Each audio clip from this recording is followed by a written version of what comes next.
સુરત મહાનગરપાલિકા કચેરી બહાર અચાનક ભૂવો પડતા લોકોમાં હલચલ મચી ગઈ છે। ફાયર ઓફિસની ચેમ્બર બહાર પડેલા ભૂવાને કારણે આસપાસના વિસ્તારોમાં ટ્રાફિકની સમસ્યા પણ સર્જાઈ હતી। સુરત મહાનગરપાલિકા કચેરી બહાર અંદાજે 4 થી 5 ફૂટ ઊંડો ભૂવો પડવાની ઘટના સામે આવી છે। આ ભૂવો ફાયર ઓફિસની ચેમ્બર નજીક પડ્યો હતો, જેના કારણે થોડા સમય માટે લોકોમાં ચિંતા અને અવરજવર પર અસર જોવા મળી હતી।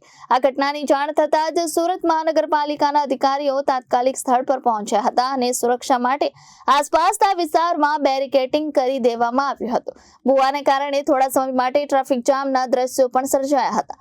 મહત્વની વાત એ છે કે મુગલી અને તેના આસપાસના વિસ્તારમાં મેટ્રોની કામગીરી ચાલી રહી હોવાથી અવારનવાર આવા ભૂવા પડવાની ઘટનાઓ સામે આવી રહી છે। સરફરાજભાઈ ઘાસવાલા, સુરત શહેર કોંગ્રેસ મંત્રી।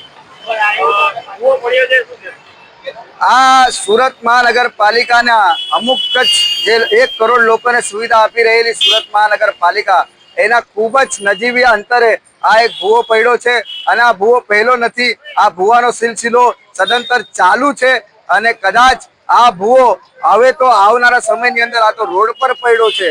કદાચ હવે કોઈ એપાર્ટમેન્ટની નીચે મોટો ભૂવો ના પડે ને એપાર્ટમેન્ટોની અંદર વસતા લોકો એ ખાડામાં ના સમાઈ જાય અને એ લોકોના જીવ ના ચાલ્યા જાય, એની અમે રાહ તો નથી જોતા, પણ અમે પ્રાર્થના કરીએ છીએ સુરત મહાનગરપાલિકાના કમિશનર અને મેયરને કે આવો કોઈ ઘટનાક્રમ ના બને એની તકેદારી રૂપે રાખીને એક ટીમ બીજી આના સર્વે માટે મૂકે કે આવી કોઈ મોટી ઘટના ના બને આવનારા સમયની અંદર।